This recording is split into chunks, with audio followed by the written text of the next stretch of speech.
you got good speed. So when you hit it good, it's solid, right? But the ball's going too high and too short. I'd say that's kind of like one issue. And then today we have the ball over curving to the right. So kind of high, short, and right, but with lots of speed. I think when we lower your lofter, you could hit it 1 to 2 clubs farther, pretty quickly. Okay. So through the ball, right, your club face isn't too open, it's set up. It's not too open at the top, but it's too open through the ball, right? Yeah. Which means we need to do some work of closing it actively through the ball, just like closing the door. That's going to help close the face, which will reduce the right shot and lower the loft. So hit it a little bit lower and farther, more compressed. We see when you come through, the glove logo is pointed up towards the sky and the left hand stays above the right for too long. We would see like the model that we'll put on the screen in a normal rotation, like how much rotation you should have. Let's say at delivery, when the club's like parallel to the ground, the glove logo is pointed straight away. So that's like a neutral club face. At impact, it's going to be pointed relatively at the target. But through impact, it should point basically straight behind you. And even for some players, it needs to point down a little, like down and left, but definitely left. We can see for you, it's up. Yeah. And if I kind of bring that over here, here's your up. We can see how that club face would be quite a bit open.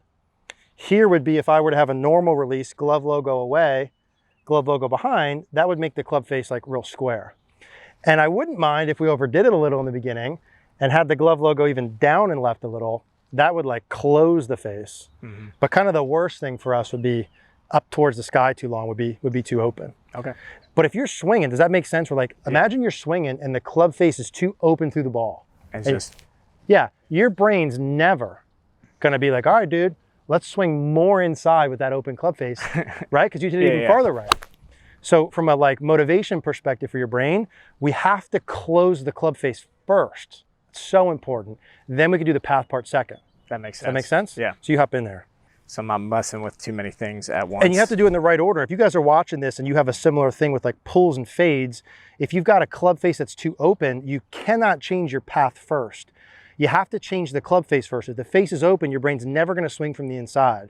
So the order matters. You got to change club face first, then path second. So the first thing I want to learn is this arm rotation piece, okay? Keep your hands on there. So grip pressure wise, let's get to like maybe a 5 out of 10. Okay. Got a little bit of freedom. Hard to rotate your arms, right, and close the face if you're at a 20 out of 10. Yeah. Now you're not brutal. You're probably at like an 8 out of 10. Okay. Let's just decrease it a little bit to 5, okay? Okay. So we're gonna, a little bit lighter with the grip pressure. Now, if we came down into a normal delivery, let's say the club would be about down our toe line, and the glove logo would point straight away, or like your watch you could use, right? Yep. Now through the ball, I want you to take your glove logo and your watch and take them from away from you to slightly down and to the left. So feel how now that feels like it's rotated a little bit more compared to normal. Oh yeah. And now the club face, the toe's more in front of the heel. If anything, that should feel like the ball's gonna go this way, low left. Yeah. What's our normal? High right. High right. Yeah. So we got to feel low left to probably get pretty straight. Okay. So let's do that one more time. So glove logo and let's say watch, you guys can use this reference as well. If we get down into a good delivery, those will be basically straight away from us. So just keep this neutral at this point. Grip pressure kind of 5 out of 10.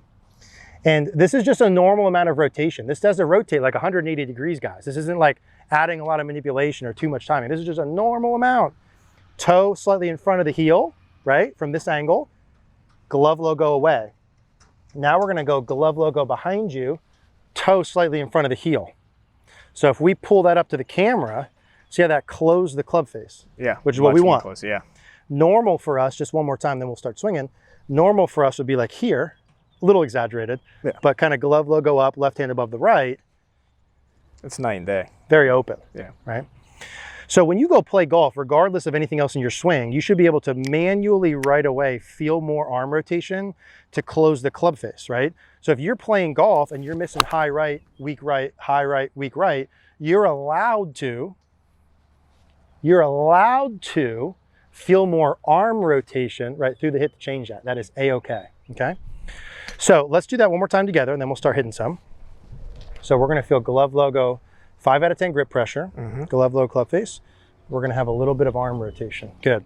Now when we get to here, I'm gonna start adding some little tweaks to it. Number one is when you get to here, let's get your body turned. So your right shoelace is at the target. Let your right foot release a little. Beautiful job. Awesome. And then I'm going to take this right shoulder just to keep your body's inclination to the ground and have that a little bit lower. Okay. So when you guys are watching this, this is really important. It's easy to rotate the arms and have a high right shoulder like a tennis forehand. And that helps close the face, but we've gotten farther from the ground, which is going to mean more like fins and tops and bad contact. So to be able to like keep your spine angle or keep your body to the ground, the right shoulder is going to stay lower than the left, even to here. I feel like you're doing like a little oblique crunch right over here. Shoelaces are at the target, body's fully turned, glove logo's kind of down and left, toes a little bit in front of the heel, right? Yeah. Now that's a couple moves that we're going to put together in one that'll feel like you have to think a little bit today, but should become very easy in like a week, a month, couple months from now, right? Great. But you should be able to hit the ball better right away. So let's take your setup one more time. Okay. You slowly show me that without me moving you. So just kind of back to hip high, through to hip high. Okay. Grip pressure, 5 out of 10. Neutral. You don't need to turn it down that much. Okay. Yeah, Like there you go. This way I can see it. That's Okay. plenty. Yep. It's like my arm, it's almost like my right arm straight and down like this. Okay. So Yeah. straight at impact. So at this point, so do it the way you did it with the glove logo down. That's a little too much Okay. because you're already good and square here. Okay. It's more of the arm rotation from here through. Got it. Then through. Bingo. Let your right shoelaces release. Yep. Shoulder stays down. Arms are rotated. Awesome job. And if anything, you should feel like that's going to pull hook left. Good. Let's do that again. So when you guys are doing this, when you're practicing, whatever feel you have should feel like you're going to hit the ball the opposite of your issue. I, for instance, when I go off, draw the ball too much. So I need to feel like it's going to fade to find middle. If you're someone, right, like when we're hitting through with Alex and the ball is going high, weak right, you probably need to feel as though when you're doing the swings, that's going to make the ball go low left to find middle. Now we kind of got the basic motion, right? And it wouldn't be a bad idea to feel some when you're practicing with just your lead arm. So glove logo away, glove logo down and left. Glove logo, exactly. Glove logo down and left. And notice as I'm doing this, I'm naturally allowing my arm to rotate. There's a little bit of fold in my arm. It's not lock straight, it's a little bit of fold. And I'm not being shy about rotating the face. Yeah. Every golfer I've ever worked with who hits it high and hits like overdraws it can shoot like in the 70s easily. So I don't mind us overdoing a little, right? Yeah. That'd be fine. Yeah, I'll take that all day. We would totally take that. A lot of people are scared of that, but that's okay. So I don't mind a little bit of fold, but we're gonna have some arm rotation. Now, what I'd like to do, Alex, is take what you're doing, start to add some motion to it where I'm not pausing. Kind of like step 2.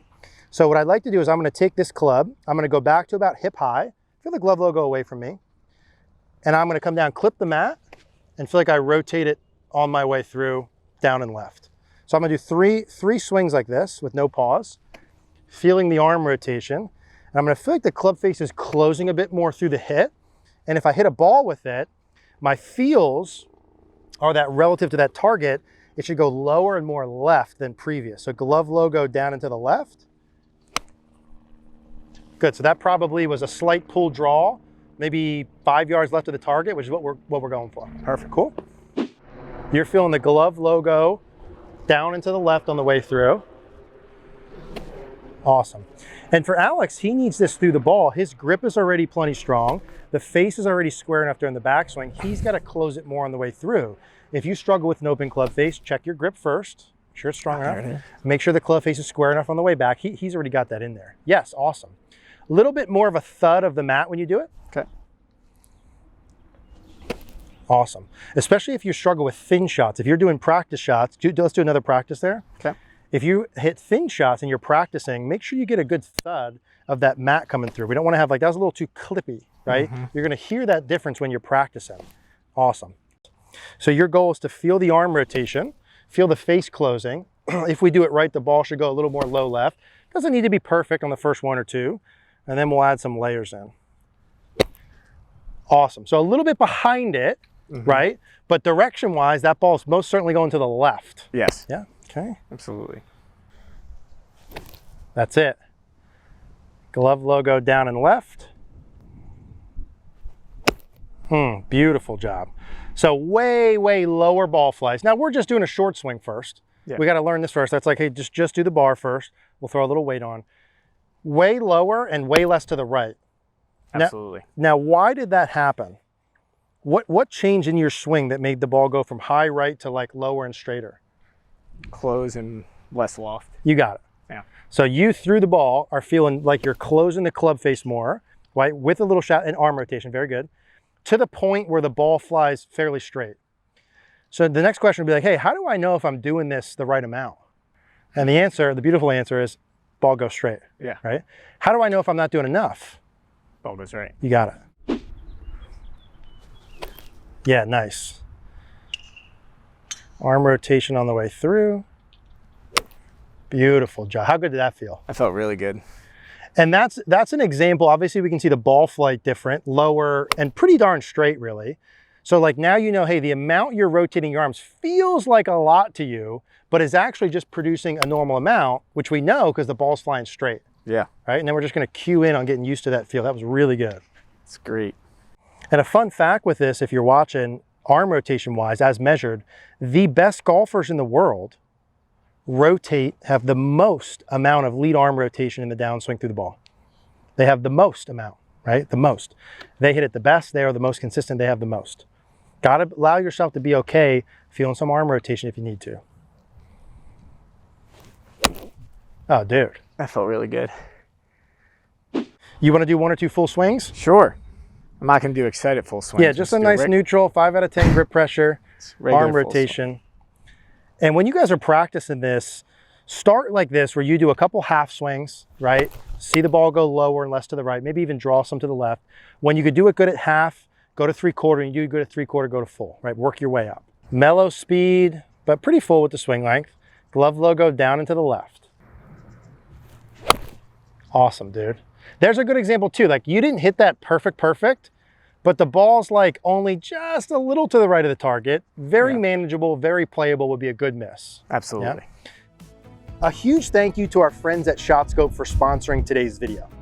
Making the correct decisions on the golf course is vital for lowering your scores. Knowing how far to hit the ball to reach a dog leg, or if there are any hazards in a blind hole, will help you make better informed decisions and lower scores. ShotScope has a range of products so you can better understand your game, from advanced shot tracking devices with over 100 stats and insights on your game, to their accurate rangefinders and simple to use GPS watches for better course management. The more information on the course you have, the better the golfer you will become. So as we're hitting some of these shots, you're doing a really nice job with the direction, right? Obviously with the arm rotation, but there's a tendency you said with some of these, and we saw if you hit a little behind the ball. Mm-hmm. Now there's 2 main reasons that I'm seeing in there in terms of the body motions, and this would apply for you as well if you hit fat shots when you're watching. 2 things you do that lead to the fat shots. One, we saw with the legs. So imagine I'm a certain height, right? Mm-hmm. And during my backswing that I increase the bend in both my knees. Obviously, if I increase the bend in my knees, do I get taller or I get shorter? A lot shorter. I get shorter, so I go down more. And as I increase my bend and I go down, that would be one of the reasons, obviously, I'd hit behind the ball. So when you're making your backswing and the left knee goes a little bit too far down and in, and the right leg stays flexed, basically just the hips stay low, you stay too low, increases the odds of fat shots. The solution, if we pull up like the Grant model, like you could see him versus you, the left leg should have a little bit of bend during the backswing, but not as far down and in as you do. But more importantly is that right leg. Mm-hmm. So when I go back, the left leg bends, the right leg straightens. Do we want the right leg to lock straight dead like this? No, but it should straighten relative to where it started, right? If we show me in a model, the leg straightens. And what's really important is as it straightens, see what happens to my hip. When my right leg bends, my right hip goes down. Mm. Lower to the ground, more fat shots. When my right leg extends, my right hip goes up. Yeah, farther from the ground, less fat shots. So a big part of this is during the backswing, you want to make sure that the right leg extends and the right hip works up. The second thing you do, Alex, is as you do this leg staying bent, you have too much weight go to your right. Okay. So obviously if I was here and I was hitting fat shots, the more weight I have to my right, really at any point in my swing, that would move my low point back. I want to have a point where, let's say I start 50-50, and when you go back, I really want you to stay pretty centered, There can be a little shift in your feet, but I don't want a lot of like body movement this way. So it's more thinking like start centered, stay centered, and then obviously we'll move forward. So two things we have to do. Extend the leg to raise the hip, and we're gonna feel like we have less shift to the right foot. And I'm gonna guide you through how to do that. Cool. Okay.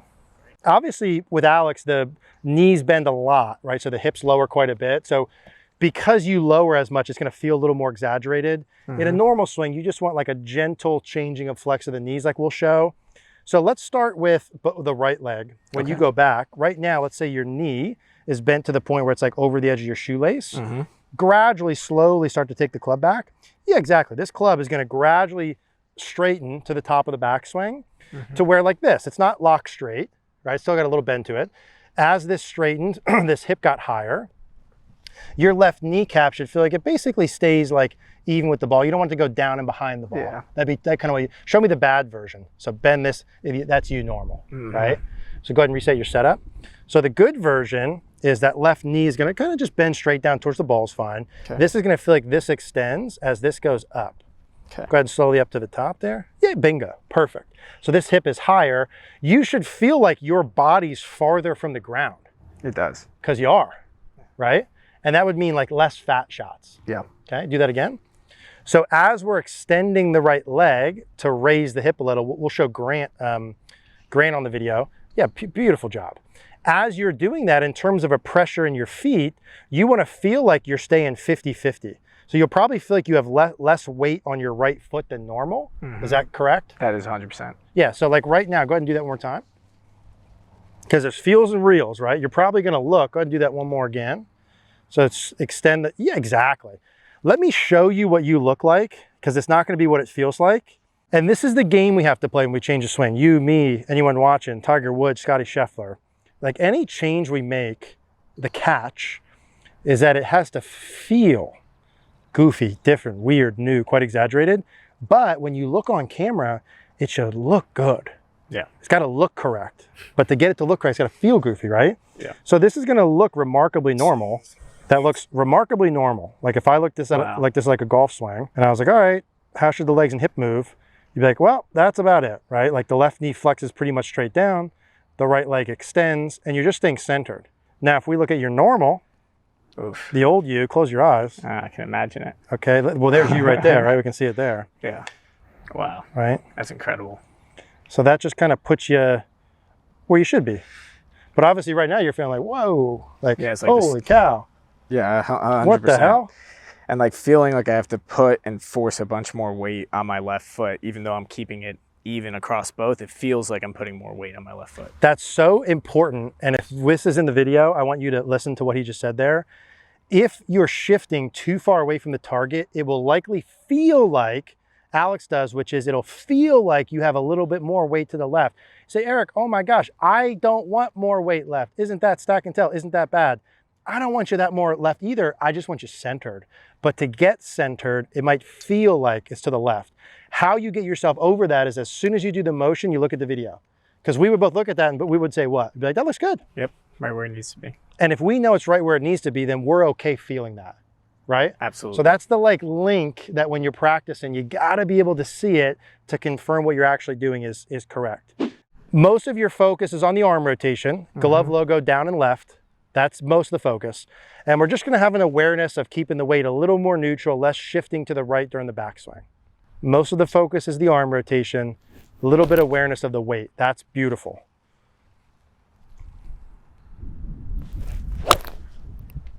Yeah, close. In fact, pretty damn good. How did that feel? I'd take that on the course a lot of times. Would take that all day. Yeah. Neutral weight, arm rotation. Neutral weight, arm rotation. Really nice, dude. How did that feel? That felt really good. Awesome.